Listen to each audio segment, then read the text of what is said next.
Hindustan Zinc is India's largest and the world's second largest integrated zinc producer. The company's fully integrated zinc operations hold nearly 80% of market share in India's primary zinc industry. It is also the fifth largest silver producer globally with an annual capacity of 800 million tons. The company's total production capacity of metal is 1.12 million tons.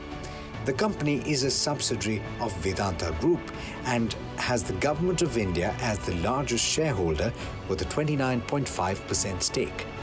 Hindustan Zinc's operations, comprising of lead zinc mines, smelters and captive power plants, are located largely in Rajasthan. The facilities are located in 5 districts of Rajasthan, which includes Udaipur, Chittorgarh, Bhilwara, Rajsamand and Ajmer, along with 1 district of Uttarakhand. The facilities include Zawar Group of Mines, Rajpura Dariba Mine, Sindeswar Khurd Mine, Rampura Agucha Mine and Kayad Mine, along with zinc-lead processing facilities which include a smelter at Debari, Chanderia and Dariba and a silver refinery at Pantnagar in Uttarakhand. I have with me Mr. Arun Misra, who is the Chief Executive at Hindustan Zinc. Mr. Misra, thank you very much for joining us on NDTV Profit. This is a show, Know Your Company, and we are in your Dariba smelter complex. Can you take us through what this complex is all about? So this complex is Dariba Zinc Smelter. So we produce 2 types of concentrates from the run-of-mines ore that we mine. One is called zinc concentrate, other is called a lead concentrate. The zinc concentrate comes to zinc smelter. The zinc concentrate has got nothing but zinc sulfide ore, which is taken to a roaster. Roasting is like burning in oxygen. So then zinc sulfide becomes zinc oxide. That zinc oxide is put into a solution of sulfuric acid. It becomes zinc sulfate. That zinc sulfate is brought here, and all you can see are the cell houses. In the cell houses, we have got electrodes called cathode and anode, through which electricity passes. Then the zinc sulfate ionizes into zinc ion and sulfate ion. Zinc ions, being positive ions, go to the cathode and get settled on the cathode. And after about 24 hours, the cathode plate will have a thick layer of zinc. The cathode is taken up. Then in the machines, there will be stripping of the cathode. The zinc is peeled off, and that peeled off zinc then goes for melting.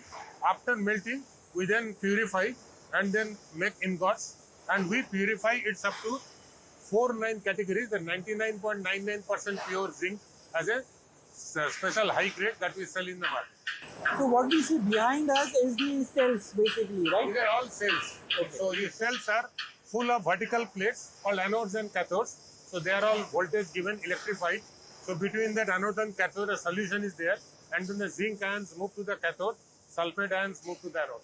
So the Dariba smelter complex, what is the kind of capacity it has on an annual basis? So we have got 3 smelting complexes, and these 3 smelting complexes together we produce about more than 1 million ton metal, out of which about 800,000 tons will be zinc and about 200,000 tons will be lead. Lead. And these mines are nearby, right? So we have got mines. We have got 8 mines, out of which Dariba smelting complex has got mine in Sindeswar Khurd within about 4-5 kilometers, and Rajpura Dariba mine again within 6-7 kilometers. Similarly, we have a smelter in Debari on the way to airport, Udaipur airport, which has got mines in Jawar. We have got a smelter in Chanderia near Bhilwara, which has got the mines in Agucha. How do you plan to increase the production capacity? Because that's something which people would also like to do. Because is it linked to the market dynamics in some way, or you will be increasing it? Because in India, you are one of the largest zinc producers. So in India, we have got about 85% of market share is with us, and we produce more than India's demand. So about 20% of our product we export in any case. But cost curve wise, we are in the first decile, that is first 10% of the total all smelters across the globe. Our cost is only within first 10%. So we got a very low cost operations being in India. So we want to increase capacity. In that case, we can replace supply from other smelters in other geographies and become a net exporter and get more dollar for the country. I'll come to the cost of production part of it, because you have spoken about it at length, how you want to reduce the cost. which is there. But give me something about the demand for zinc and the silver going forward. How is the demand globally for zinc? So demand for zinc is primarily used for galvanizing steel, which is protecting steel from corrosion. Most of the countries which are now developing countries, whether it is India or Southeast Asia, per capita consumption of steel is still lowest compared to the developed countries in the world. Like to give you the numbers, developed countries in the world would have 500 kg per capita consumption of steel, whereas in India it will be 150, 170 kg per ton. So that gap has to be bridged. That gap will be bridged by more and more steel-based infrastructure. So you have now more and more highways having crash barriers on the side. You have more and more airports which have got full of engineered steel structure. People will go for steel staircases in the houses, in the multi-storied buildings that they make, so that construction time is the fastest. So in such case, all will be galvanized. So zinc will follow steel growth. If steel production grows by about 10 to 12%, zinc production will grow by about 3 to 4%. And so our growth rate we expect will be about 4% to 5%. World over, the growth rate is about 1.5 to 2%. How is the demand globally for zinc? Demand globally for zinc is increasing day by day because because of sustainability, the people are trying to ensure that one-time put infrastructure lasts for a much longer time. So more and more bridges, culverts, railway lines are all being galvanized. And does it also impact the pricing? Because prices have been very nominal. The price depends upon the demand supply. So at times the mining production is much more than the smelting capacity. In that case, the concentrates are in surplus, then the price drops. When the concentrates are in short supply, prices increase. For last 1 year or so, for various reasons, many mines have gone out of production, or many mines have come into production, but smelters have gone out of production. So right now, some of the smelters in Europe are into care and maintenance. So there is a excess supply of concentrate, and hence the prices are also low. I was looking at your third quarter earnings, and the average zinc prices were around $2,500 per ton. You are looking at $3,000 per ton at some point. What will it take to move to $3,000 per ton? So that is the spending on infrastructure by the countries. So we expected a huge spend in China, which has not happened. And if China starts growing at 6%, 7% rate, it will again increase the demand for steel and of course demand for zinc. India has maintained its growth rate, and fortunately government of India has been spending hugely on the infrastructure. So we are seeing very good demand in the domestic sector. And are there allied sectors which are now picking up zinc or silver or lead in that sense? So these three different metals.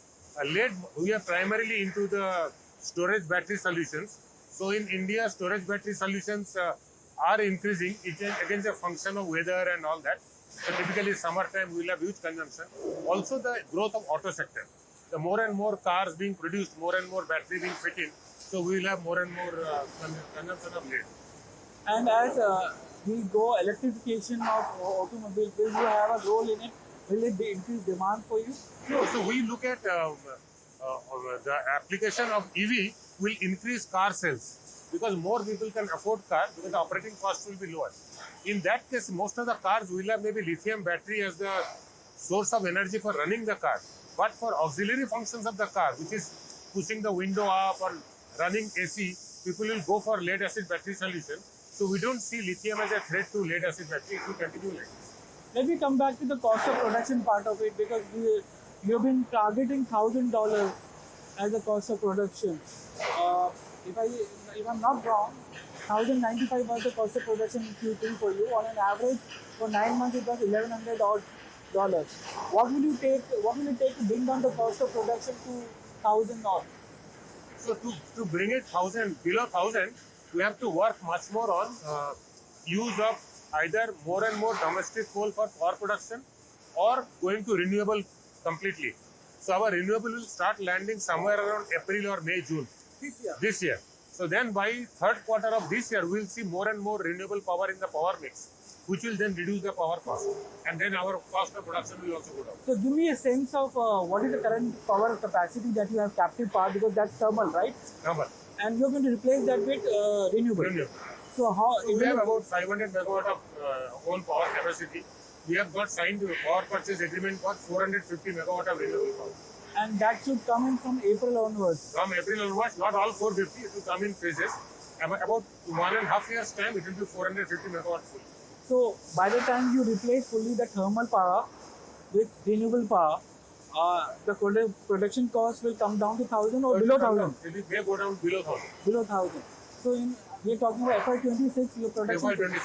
Your production should cost go down will below. below $1,000. Absolutely. And that will be the synergy which is there. Yeah, that will be the energy mixture. What else you are doing for green manufacturing in that sense? So one is the power is green, then automatically it becomes green manufacturing. We are also introducing battery operated vehicles, electric vehicles in the underground mine. We have got about 900 mining vehicles operating in 8 underground mines. And we have kept a budget of $1 billion to replace them over time. So we have already introduced a set of 4 or 5 equipment in the mine. First time in India, in underground mine, and first time in Asia maybe. So that are operating extremely well. And we are now negotiating with all suppliers going forward. One, how can we retrofit current fleet with EV, and how can we introduce more and more EV equipment? And you've been very aggressive in pushing green and sustainable manufacturing. FY25, you have an aggressive target for that. Take us through that target as well.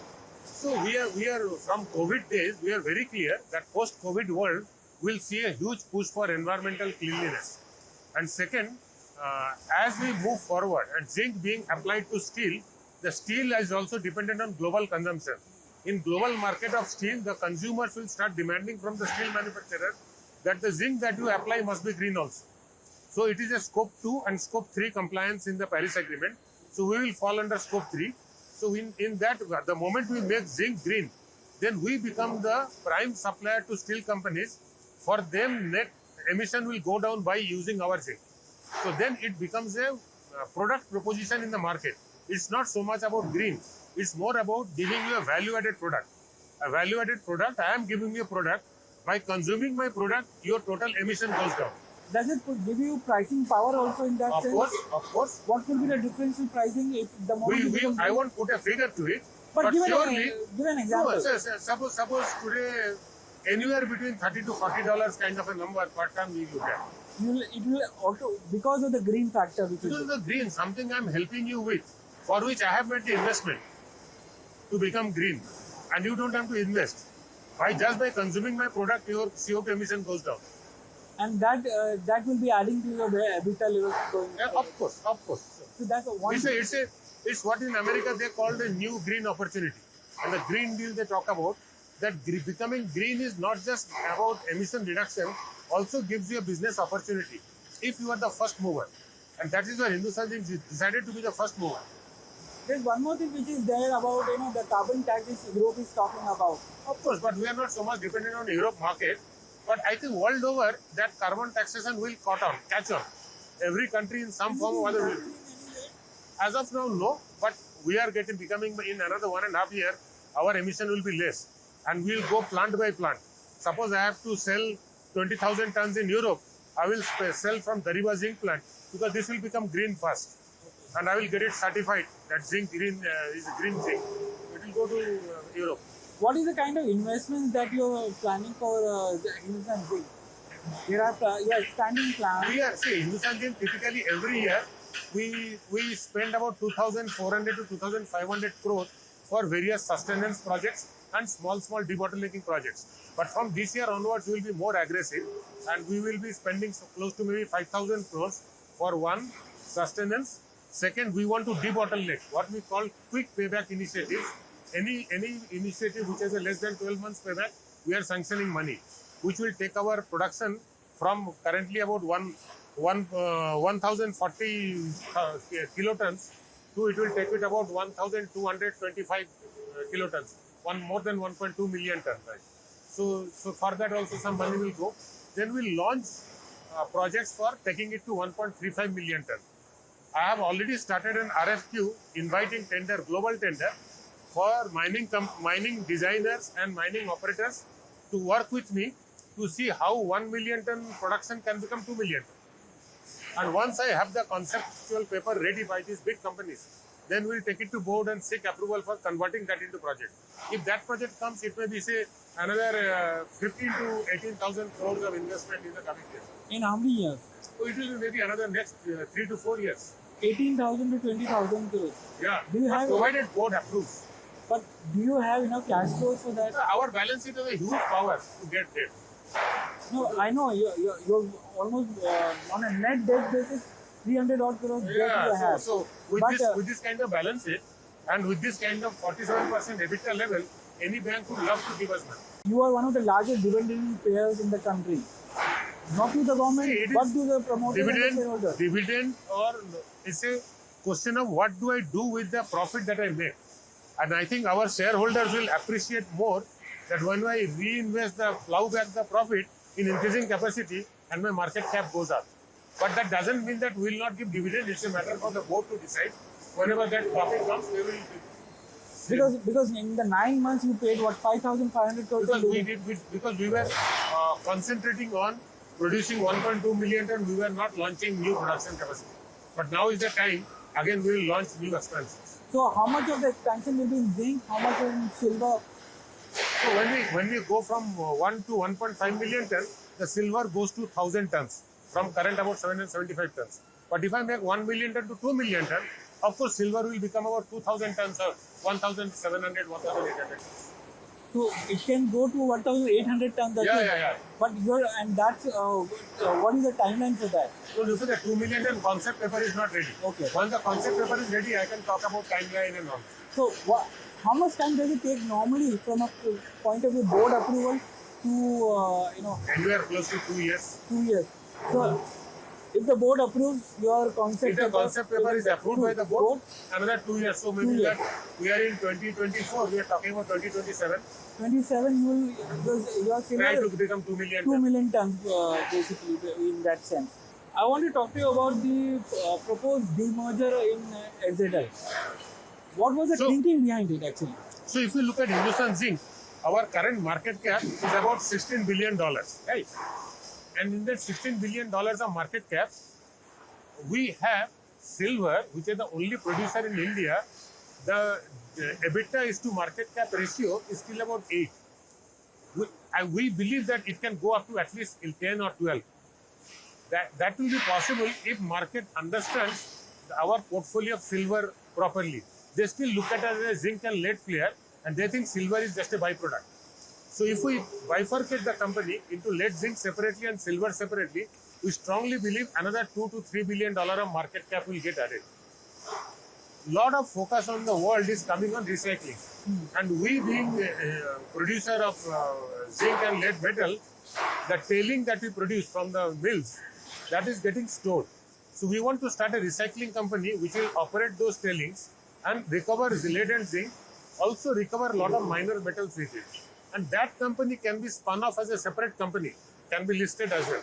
And that company should get into not only mineral recycling, it can go into e-waste recycling. Because entire India will be needing a good organized player with lot of technology backup who can recycle silver, gold, copper from electronic waste. So what could be the potential of such a company? Because the street is not able to understand, as you said, they are not able to understand the silver potential, but recycling is something new. Because startups are doing, some of the startups are doing it, correct, but not on a large scale like what you are proposing. So we are also working with those startups. We are working on recycling.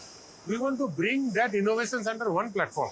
And then we ourselves, we have the money power, and we have got about 20-30 years of experience of processing of zinc.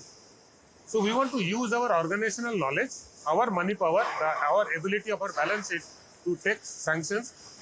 We being top of the chart in Standard & Poor corporate sustainability assessment rating, we are on the top. So we will be able to attract ESG fund much better than a new startup. So we will bring in startup with their ideas, allow them to experiment with us, and then we will use that money, we will use our technology, we will use our factory for the trial or for the experimentation. And then we will make this recycling a very organized and very safe, environment-friendly recycling business. Where are we on the demerger as a whole? So on the demerger as a whole, we are with the government. So government is having their internal deliberations. We are expecting before the next board meeting of January, we will get that clarity and it will be through in the board meeting. Then we will register Q4 board meeting. April, May. Sometime, yeah. So not January, sorry, April, May. And on the Q4 board meeting, we'll get that clarity and then we'll go for listing of the companies and all. So that would be a 9-month process or 9 months or a year process? We don't have any loan on us to be distributed. So it is... But you have a gross debt of 10,000 crores. That's nothing. That's nothing. Even if you allow the whole block to remain with zinc and lead is good enough. I don't have to put any loan on silver company or any company. And as far as government is concerned, government holding is remaining same. They were 29% here, there will be 29% in all the three companies. And in principle, are they okay with... There is nothing. Only the concept is what is our belief or what is the rationale of our belief that the market cap will go up. And unlocking value for the government is government. If the market cap goes up, government also gets the same benefit. At one point in time, you wanted to buy out the government stake or government wanted... So now it is on the OFS route. So government is, recent discussions we had, they are working with the ideas of restarting the road shows and then coming out with some tranche of shares to be offloaded in the market. By when will that happen?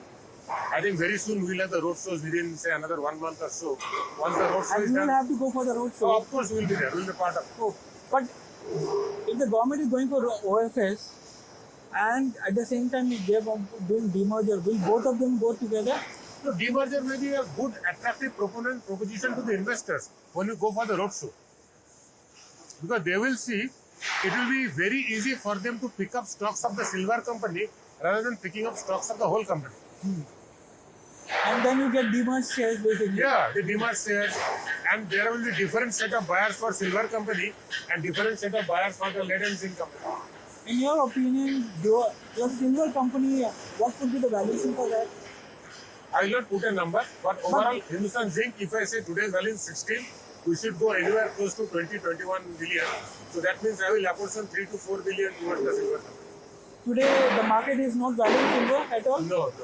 And how about the recycling business? Recycling will not start as a separate company. It may be a subsidiary of Hindustan Zinc. We have to bring it to a shape. With a pilot plant trial, this trial, that trial. Once it comes to a shape, then it can be a separate company. So you are saying that it might be a two-way demerger and not not three-way. Three-way, because initially it was called about three-way, but now we think that recycling will be a subsidiary, whereas the silver will be a separate company. And you think that there will be much more incubation required for the recycling company? Some more incubation is required for the recycling. As you yourself said, it's a more startups and all. So that is a big thing, because you are now looking at a split between zinc and lead. Zinc and silver. Silver and lead will go, zinc and lead will go. Zinc, lead will be separate, silver will be separate. So two-ways demerger. Two-ways demerger. My final question to you is, sustainability goals, net zero. What are those goals for you, and by when do you expect that to happen? No, so as I said that by 2027, my 450 megawatt power will be there. Then my thermal power plant will run only on technical limit, maybe up to about 50 or 100 megawatts, right? So largely I am green. And then by 2030, all my mining equipment will be EV. So while the Vedanta commitment is 2050, I am sure by 2035 or so we will be net zero completely.